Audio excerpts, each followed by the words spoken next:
Thank you for joining us. Let's begin today's study by taking a look at the first tenet of the Christian faith as listed in Hebrews, the 6th chapter, verses 1 through 3, and that is repentance from dead works. And this is going to be a part 1, as this will be a 2-part series. Let's start off first by taking a look at some very key and critical words that we need to establish basic meaning of. And the first being repentance or repent. The basic meaning for repentance is a change in mind which results in a change in outward action. It is important to note that, however, as I just stated, this is only a basic definition of the word repentance. However, the Bible is very specific in its definition of what repentance should be and what repentance really is. And this is what we call our biblical definition of repentance, which is an interchange of mind resulting in an outward turning away from sin to move towards God and righteousness. So this is really important because it's something that takes place in the mind first.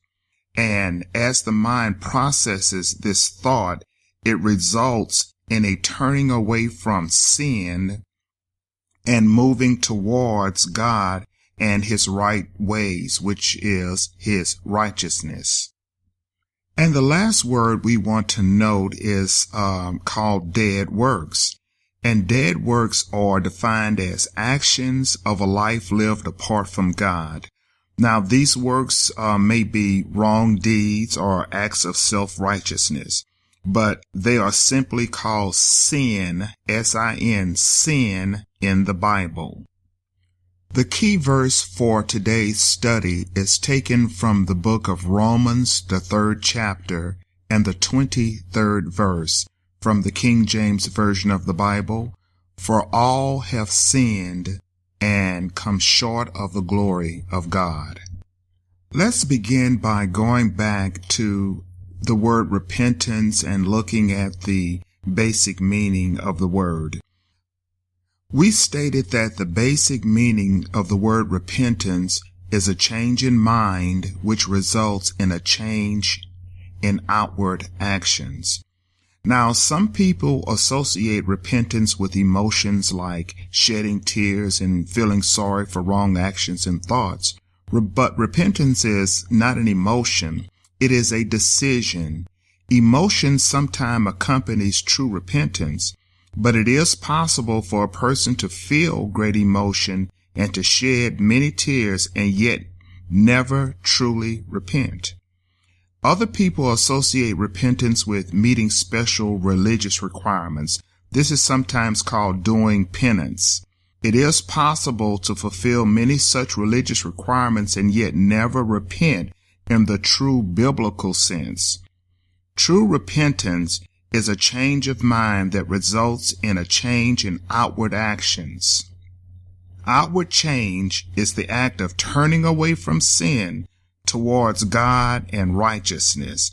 This turning away shows the inward change of mind which has occurred. Hence, this true repentance is also what we termed as biblical repentance, which is, again, an interchange of mind resulting in an outward turning away from sin to move towards God and righteousness. Now, with repentance comes also different responses, as we noted. So, if there is a correct repentance, then there's also, conversely, an incorrect or ineffective repentance. Let's take a look at some biblical accounts of what is called ineffective repentance. In Matthew, the 27th chapter, verses 3 through 7, we see Judas Iscariot realize that Jesus had been condemned to death. He repented of his part in betraying Christ, and the scriptures read as thus from the King James Version. Then Judas, which had betrayed him, when he saw that he was condemned, repented himself, and brought again the 30 pieces of silver to the chief priests and elders, saying, I have sinned in that I have betrayed the innocent blood. The Greek word used here is not the same word which means change, and we're speaking of the word repent. It is a word which people often misinterpret as true repentance. In many languages, there are words which have more than one meaning. This is true in the language in which the Bible was written. There is more than one meaning to the word repent in the Bible. The word used in this passage about Judas means emotion, sorrow, and anguish. Judas experienced sorrow over what he had done, but he did not experience true biblical repentance. He did not make a decision which resulted in a change in his actions. He continued wrong actions and ultimately hung himself. To hang himself was unpardonable and a work of an evil spirit, for the devil led him out of his repentance too soon, so that he should reap no fruit from it, and carried him off by a most disgraceful death, and one manifest to all, having persuaded him to destroy his very life. In another biblical account, Esau was another man who made this same tragic error. Esau sinned by selling his God-given birthright for a bowl of soup. The Bible records in Hebrews, the 12th chapter and the 17th verse, and reading the B part of that verse from the King James Version of the Bible, ye know how that afterward, when he would have inherited the blessing, he was rejected, for he found no place of repentance, though he sought it carefully with tears. Esau exchanged his birthright for a bowl of soup. In doing so, he rejected all the blessings and promises of God associated with the birthright.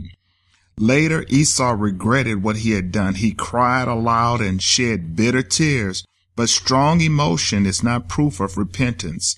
Esau did not truly repent. He was just sorry he had lost his birthright and wished he could get it back. His repentance was not acceptable because there is a difference between regret and true repentance. If we are to fully understand the meaning of repentance, we must understand what it is from which we are to repent. We must understand dead works. Dead works are the action of a life lived apart from God. These works may be wrong deeds or acts of self-righteousness. These are called sin in the Bible. The basic thing that causes sin is selfishness. It is the love of self as opposed to the love of God. This love of self results in man going his own way. As recorded in the prophet Isaiah, the 53rd chapter and the 6th verse, all we like sheep have gone astray. We have turned every one to his own way. Jesus died for the sins of men in order that they should not henceforth live unto themselves, but unto him which died for them and rose again. And that was 2 Corinthians, the 5th chapter and the 15th verse and the B part of that verse. When you repent from these dead works of selfishness, it means you acknowledge the existence of the one true God, realize you are a sinner, ask forgiveness of your sins, and accept God's plan of salvation through Jesus Christ. Now, we just stated that dead works are summarized as sin in the Bible. Bible calls all dead works, these deeds of self-righteousness, sin. So let's examine and take a close look at how did this sin come about? What is the origin of sin? Evil existed before man was created. Sin was originated by Lucifer, also known as Satan. The Bible records that Lucifer was a special angel who was originally created perfect by God. Lucifer sinned when he tried to stage a rebellion against God. Because of this sin, Lucifer was cast out of heaven to earth. Let's take a look at the prophet Isaiah, the 14th chapter, verses 12 through 14. King James Version of the Bible again.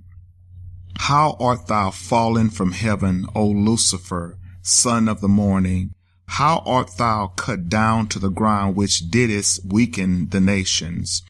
For thou hast said in thine heart, I will ascend into heaven. I will exalt my throne above the stars of God. I will sit also upon the mount of the congregation in the sides of the north.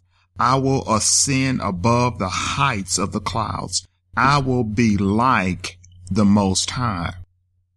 And then taken from Ezekiel, the 28th chapter, verses 14 through 16. Thou art the anointed cherub that covereth, and I have set thee so. Thou wast upon the holy mountain of God. Thou wast perfect in thy ways from the day that thou wast created, till iniquity was found in thee. I will cast thee to the ground. On earth, Lucifer, who became known as Satan, continued his rebellion against God. When God created the first man and woman, Adam and Eve, Satan led them to sin against God. This rebellion is sometimes called the fall of man, meaning that man fell from righteousness into sin. And you can read more about this in Genesis chapters 2 and 3. God warned Adam and Eve that penalties of sin would include physical and spiritual death. Now, spiritual death was a loss of their relationship with God. Physical death was death of their actual physical bodies. Because of the sin of Adam and Eve, death came on all men. Romans 5 and 12. Wherefore, as by one man sin entered into the world, and death by sin, and so death passed upon all men, for that all have sinned. Because of the fall of the first man and woman, sin passed on all mankind. That means everyone born inherits the basic nature of sin. Just as physical traits are inherited, the spiritual trait of the basic sin nature is inherited. Each person has sinned and faces the penalties of physical and spiritual death. Satan is responsible for all evil in the world. His rebellion towards God still continues as he tempts man to sin. There is a constant battle in the spirit world for the hearts, minds, and soul of men.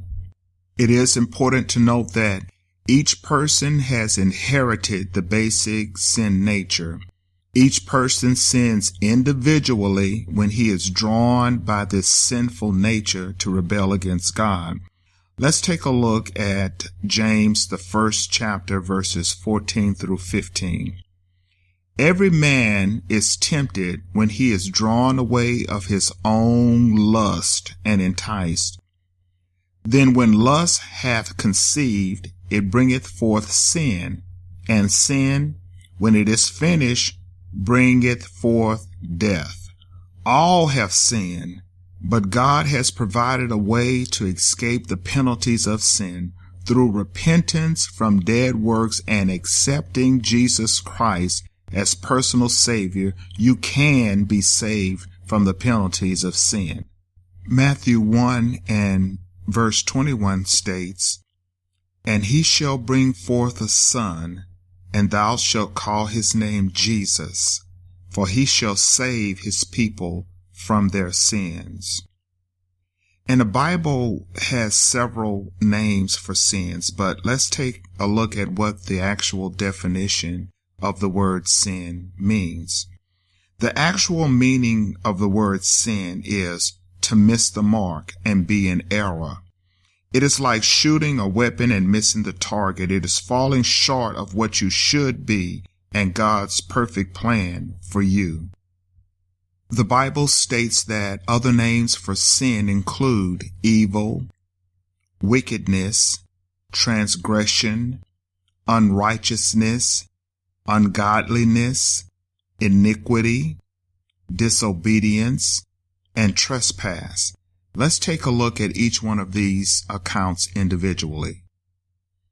Evil. Evil means bad, worthless, corrupt, wicked, and morally sinful.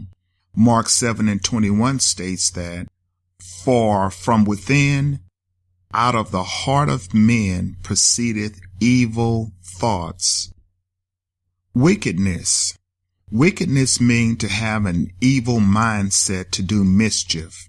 It is a mental disregard for righteousness, justice, truth, and virtue. And Matthew 13:49 states that, "So it shall be at the end of the world, the angels shall come forth and sever the wicked from among the just." Next we have transgression. Transgression means breaking the law. It is like a man stepping across a line over which he has no right to step, invading forbidden territory and crossing the boundary between right and wrong. And Galatians 3:19 states that, "Wherefore then severeth the law? It was added because of transgression." Then we have unrighteousness. This word means injustice, wrong, iniquity, falsehood, and deceitfulness. And 1 John 5:17 states, "All unrighteousness is sin." Ungodliness. Ungodliness means dishonesty, wickedness, and total disregard of God. It is treating God as if he did not exist. Ungodliness is not the same as atheism, which believes there is no God. Ungodliness is knowing there is a God, but totally ignoring him and his laws. And Romans 1:18 states that, "For the wrath of God is revealed from heaven against all ungodliness." Iniquity. Iniquity means to be lawless, either without the law or violating the law.